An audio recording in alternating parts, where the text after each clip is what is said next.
Bonjour et bienvenue dans cette nouvelle session sur notre série Ma santé mentale, ma priorité, où nous abordons le bien-être social et communautaire.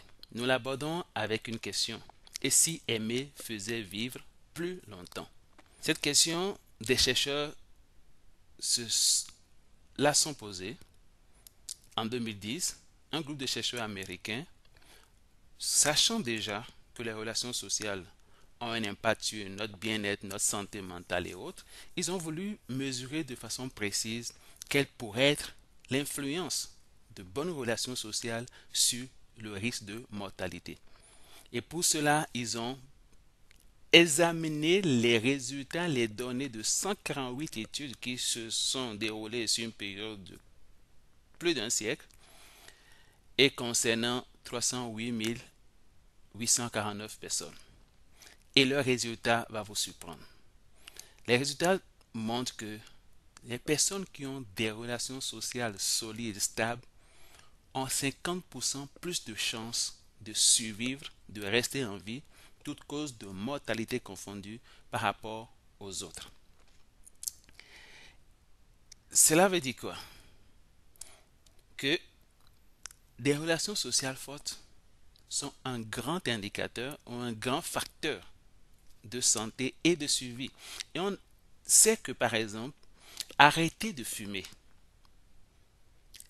faire des exercices physiques de façon régulière, manger de façon biologique, des repas bio et réduire son taux de cholestérol sont des éléments aussi importants pour la survie qui réduisent la mortalité.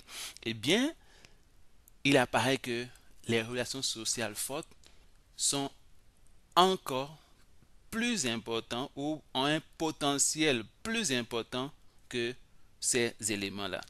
Non pas pour dire que ces éléments sont à négliger ou bien à mettre en seconde position, mais pour dire à quel point de bonnes relations sociales constituent un facteur majeur de santé publique. Oui, nous pouvons le dire, aimer fait vivre plus longtemps. Et c'est prouvé scientifiquement. Cela pourrait nous surprendre un peu. Alors, voyons comment ça marche. Ça marche parce qu'il y a derrière cela des mécanismes biologiques, comportementaux et psychologiques que nous allons découvrir. Concernant les mécanismes biologiques, en fait, les relations sociales saines, solides, toutes nos interactions positives avec d'autres personnes ont le potentiel de produire dans notre cerveau différentes substances qu'on pourrait appeler des neuromédiateurs ou des hormones qui, à leur tour, vont agir sur différents systèmes de notre organisme. Et parmi ces neuromédiateurs qui sont sécrétés par nos interactions sociales positives, il y a l'ocytocine. L'ocytocine, c'est l'hormone de l'amour ou l'hormone de l'attachement qui renforce les liens sociaux. Il est typiquement déclenché ou produit pendant qu'une mère allaite son enfant, pendant les contacts physiques, dans le cadre par exemple des relations sexuelles, quand on est dans une interaction avec une proximité émotionnelle, on est avec quelqu'un avec qui on est en train de partager des choses émotionnellement fortes, on sait qu'on est en phase avec cette personne. Quand on est dans un contexte de relation de confiance, on sait que je peux m'appuyer sur cette personne.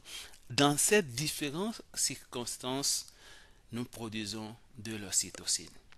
Ça, c'est avec l'effet que tout cela produit va faire en sorte que les liens avec ces personnes vont être renforcés. Quel est maintenant l'effet sur la santé?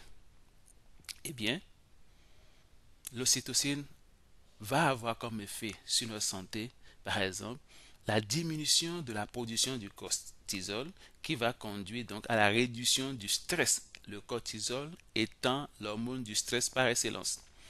Cette même ocytocine libérée dans notre corps va agir sur beaucoup d'autres éléments et qui va conduire à la baisse de la tension artérielle, un renforcement de notre système immunitaire et un effet anti-inflammatoire. Et on sait que beaucoup de maladies sont liées à des inflammations dans notre corps. L'autre hormone, c'est la dopamine qu'on appelle aussi la molécule du plaisir et de la récompense. Elle est déclenchée par des circonstances où nous sommes avec des gens, où nous rions, nous sommes dans un contexte où on nous fait des compliments, nous sommes dans un environnement où nous avons le sentiment d'être valorisés ou reconnus par les autres. Dans ce contexte-là, nous produisons la dopamine. Cette dopamine, hormone de plaisir, de la récompense, va faire en sorte que pendant qu'elle est sécrétée dans ces contextes, nous aurons envie de répéter ces contextes pour avoir le même effet bénéfique que nous ressentons. C'est d'ailleurs cette hormone qui est sécrétée, qui est produite dans le cadre des additions qui vont faire que les gens vont retourner vers le produit parce qu'il y a une envie forte qui naît. C'est presque cela. L'hormone qui est liée aussi à la dépendance. Donc, dans les aspects positifs ici dans nos relations, la dopamine va être sécrétée pour nous rappeler tout le plaisir qu'on a eu en ce moment-là et nous donner envie de repartir, de refaire la chose qui a provoqué un peu, par exemple les compliments, le sentiment de valorisation que j'ai ressenti. Cet hormone va faire que j'aurai envie de refaire la même chose pour expérimenter encore ce même plaisir. Et quel est l'effet sur la santé? Ça améliore l'humeur, ça augmente notre motivation à faire les choses. Donc ça nous dope, comme on dit là, ça nous dope, ça nous donne de l'énergie, nous donne de l'envie de refaire certaines choses agréables. Et ça va aussi avoir comme un effet régulateur sur le rythme de notre cœur. Et une fois encore, cela va stimuler le système immunitaire. Chaque fois qu'on parle de système immunitaire stimulé, on parle de protection contre beaucoup de maladies, les maladies infectieuses, mais aussi des maladies comme les cancers. L'autre hormone, la sérotonine, l'hormone du bien-être durable, il est pratiquement, on pourrait dire que c'est un antidépresseur et un anxiolytique. En fait, beaucoup de molécules utilisées en psychiatrie pour gérer des situations d'angoisse ou de dépression ont comme effet d'inhiber la récapture de la sérotonine. Autrement dit, leur effet, c'est de faire en sorte que la sérotonine qui est libérée dans le cerveau ne soit pas récupérée. Donc, que ça reste disponible pour continuer à produire son effet de bien-être. Et en lien avec les interactions sociales, cette hormone sera produite quand nous avons des interactions positives, stables. Quand nous sommes dans un contexte, nous savons que nous sommes reconnus, nous sommes acceptés, nous avons notre place et nous sentons respectés. Effet sur la santé, comme je l'ai dit tout à l'heure, c'est un puissant régulateur de l'humeur, de l'anxiété et du sommeil. Effet anti-inflammatoire toujours, encore, et ici aussi impact sur l'appétit et la digestion.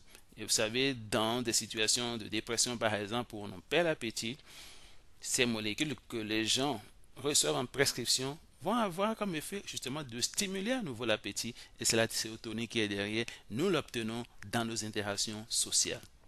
Et vous voyez ici ces choses, c'est des choses qu'on produit de façon constante, sans médicaments, quand on est en train d'entretenir ces diverses relations interpersonnelles. L'autre hormone, les endorphines, qu'on peut considérer comme des antalgiques naturels. Vous avez peut-être expérimenté, quand vous faites de l'activité physique de façon régulière, nous produisons aussi tous ces hormones en ces circonstances-là. Il y a des douleurs qui disparaissent, vous ne comprenez pas pourquoi, comme si vous avez pris un médicament. C'est à cause des endorphines. Et dans le cas des relations interpersonnelles, sociales, sont déclenchés par les étreintes, les câlins, les moments de fou rire, on est content, des moments par exemple on fait de l'exercice physique ensemble avec d'autres amis et des moments d'intense connexion où par exemple des gens se retrouvent ensemble pour prier, pour adorer, pour louer le Seigneur dans le cadre d'une assemblée chrétienne par exemple, nous produisons de l'endorphine, qui produit ce sentiment de bonheur et de bien-être. Effet sur la santé, soulagement de la douleur, bien entendu, sensation de bien-être et de relâchement. On se sent bien, on se sent relax, on se sent tranquille. Et ça réduit le stress. Et ici encore, ça peut agir sur la dépression légère. Nous avons vu les mécanismes biologiques qui passent par la production de différentes hormones ou neuromédiateurs. Il y a aussi les mécanismes comportementaux. Ici, le rôle des relations positives, c'est de nous encourager à adopter des comportements sains. Par exemple, vous êtes autour des gens, vous avez des amis, vous avez des gens pour qui vous comptez et qui comptent pour vous. Ils sont capables de vous dire attention, fais un peu attention, euh, de l'activité, une hygiène de vie. Par exemple, aussi vous encourager alors que vous avez peut-être un traitement à suivre et que vous êtes découragé, vous n'avez pas envie de les prendre. Ces personnes autour de vous peuvent contribuer à vous motiver, à vous encourager pendant que vous êtes en situation de difficulté. Et bien aussi, les mécanismes comportementaux passent par le soutien des autres, bien entendu, mais aussi parfois le regard d'autrui ou la responsabilité sociale. L'idée est que, ben, je me sens appartenir à un groupe, je me sens responsable vis-à-vis de certaines personnes. Je pense à ce que les autres attendent de moi comme attitude correcte et ça va conduire à réduire des comportements à risque.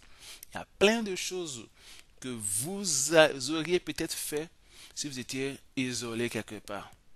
Mais parce que vous savez que vous êtes redevable à d'autres personnes, vous dites, tiens, je ne peux pas faire ça. Ne serait-ce que pour telle personne. Parfois, vous allez dire c'est à cause d'un enfant, à cause d'un conjoint, à cause de parents ou à cause d'un groupe auquel vous appartenez. Vous dites, tiens, moi, je ne peux pas faire ça. Et ces choses-là, c'est des choses que vous allez éviter et qui vont vous permettre de prolonger votre vie en bonne santé sur la terre des humains. Et les mécanismes psychologiques, enfin, ici, par exemple, c'est le fait de se sentir écouté, soutenu par quelqu'un qui va naturellement réduire l'anxiété et la dépression parce que les autres viennent vous motiver, vous encourager, vous redonner un peu de leur énergie pour stimuler la vôtre. Ce sentiment d'appartenance, de se sentir en sécurité autour des gens, va faire que vous pourrez maintenant librement sortir de votre isolement alors qu'on sait que l'isolement en lui-même seul est un facteur de risque pour plusieurs maladies chroniques. Aimer fait vivre plus longtemps, c'est un fait scientifique. Les bonnes relations sociales sont de véritables pharmacies naturelles qui régulent l'humeur, réduisent l'inflammation, favorisent la récupération et protègent contre de nombreuses maladies chroniques. C'est vraiment des pharmacies naturelles. On n'a pas besoin d'aller payer pour ça. Et on peut les mettre, les mettre en œuvre dans différents contextes agréables et favorables.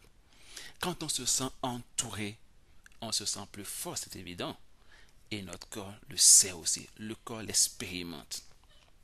Les relations sociales sont vraiment un facteur de santé publique que nous devons valoriser, tout comme l'exercice physique, l'hygiène alimentaire, le sommeil et toutes ces bonnes choses que nous savons qu'il faut faire pour rester en bonne santé.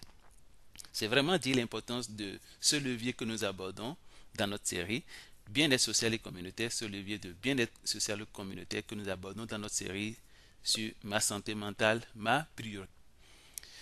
Et pour développer ce levier, nous allons voir tout à l'heure mieux comprendre les concepts de bien-être social et bien-être communautaire.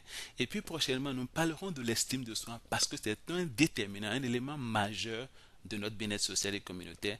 Nous finirons avec des échanges sur comment développer notre bien-être social et communautaire pratique. Alors, de quoi parle-t-on quand on parle de bien-être social et communautaire? Bien-être social, ça renvoie au fait d'avoir des relations saines et solides dans notre vie. Par nature, il peut s'agir de relations amoureuses. Mais cela inclut aussi toutes les autres connexions positives que nous pouvons avoir autour de nous, que ce soit des amis, des proches, des camarades, des partenaires, toutes ces connexions, toutes ces relations dans lesquelles nous nous sentons aimés, appréciés, estimés et valorisés. Quand ces choses existent, nous sommes en mesure donc de développer notre bien-être social. Mais ici, il faut préciser qu'il s'agit de relations saines et solides par opposition à des relations malsaines parce qu'il y a des relations qui vont vous faire mal, qui vont vous détruire. Les relations instables vont vous laisser des arrière-goûts très amers et donc ne contribueront pas à votre bien-être social. Pour le bien-être communautaire, c'est le fait de se sentir membre de quelque chose. Ce quelque chose peut être la famille. Dans votre famille, vous vous sentez appartenu, vous sentez que vous avez une place. ou bien un groupe d'amis, des collègues, une communauté religieuse, une communauté dans le quartier où vous habitez, ces différents groupes dans lesquels vous sentez que vous avez une place, vous êtes reconnu, vous êtes intégré, et aussi parce que vous apportez votre contribution dans différents cadres, par exemple dans du bénévolat, dans du volontariat, toutes les contributions que vous apportez à votre communauté, tout ce que vous faites pour apporter des solutions aux autres, va faire qu'en retour vous sentez utile et valorisé, eh bien, ce sont des éléments qui constituent le bien-être communautaire. Ces deux facettes, bien-être social et communautaire, sont tous liés à notre besoin de connexion humaine. On dit que l'homme est un animal social. Nous sommes faits pour être connectés. Nous sommes faits pour être en relation avec les autres. Les deux rentrent dans ce même besoin-là, satisfont à ce même besoin. Mais on fait la petite nuance, et si on veut, elle est théorique. C'était pour permettre de catégoriser les deux aspects, pour voir que le bien-être social, quant à lui, va être ce qui s'oriente sur du bilatéral. Que ce soit de l'amour ou de l'amitié, mais on est en bilatéral, c'est moi et une personne donnée. Alors que pour le communautaire, nous sommes dans du collégial, moi et un groupe de personnes. Par exemple, un collègue qui est un ami va rentrer dans le cadre de mon bien-être social, alors que l'ensemble de mes collègues rentrent dans le cadre de mon bien-être communautaire. De la même façon, un frère ou une sœur rentre dans le cadre de mon bien-être social, alors que ma famille rentre dans le cadre de mon bien-être communautaire. Mon conjoint rentre dans le cadre de mon bien-être social, alors que ma belle famille, par exemple, va rentrer dans le cadre de mon bien-être communautaire. Alors, où en êtes-vous?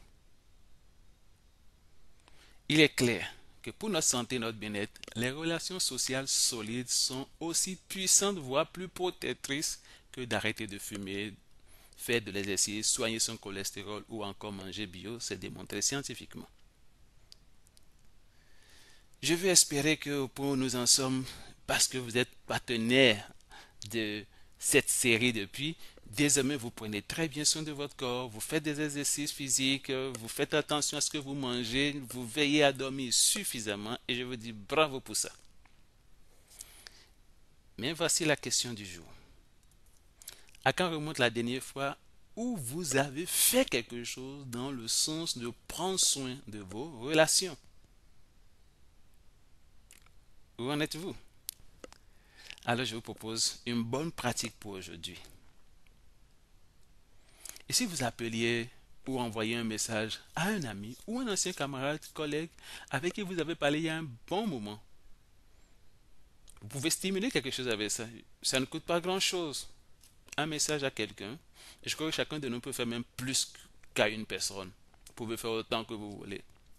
Ou alors une personne qui vous a rendu service récemment, que vous appelez à nouveau pour lui dire merci pour la dernière fois, ou bien un petit message pour lui dire à quel point son aide vous avait été utile et combien vous avez apprécié ce qu'il a fait pour vous. On peut aller loin aussi et prendre le temps de planifier avec des amis, son conjoint, peut-être des enfants, pourquoi dans la famille, des frères ou sœurs, un moment de qualité. Aller faire un pique-nique ensemble, aller manger ensemble, puis aller danser ensemble, pourquoi pas.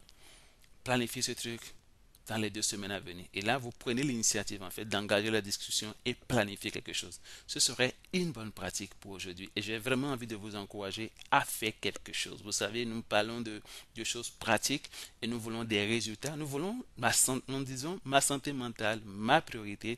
Et voilà des choses qui peuvent contribuer à notre bien-être, à notre santé mentale, à notre épanouissement. Et je nous encourage à prendre action. Jésus dira, si vous savez ces choses, vous êtes heureux pourvu que vous les mettiez en pratique. Et nous allons rester en contact, vous le savez bien. Je vais vous encourager à rester en contact avec nous. Prochainement, nous parlerons du bien-être social en regardant l'aspect de l'estime de soi.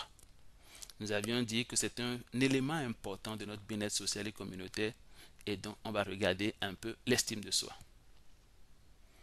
Puis, je veux vous encourager à aimer et à partager la vidéo pour rester avec nous, acteurs de la santé mentale. Enfin, ne l'oubliez jamais, la psychiatrie ce n'est pas pour les fous. C'est pourquoi ici nous prenons du temps pour parler de santé mentale. Merci pour votre attention et restez bénis. Shalom.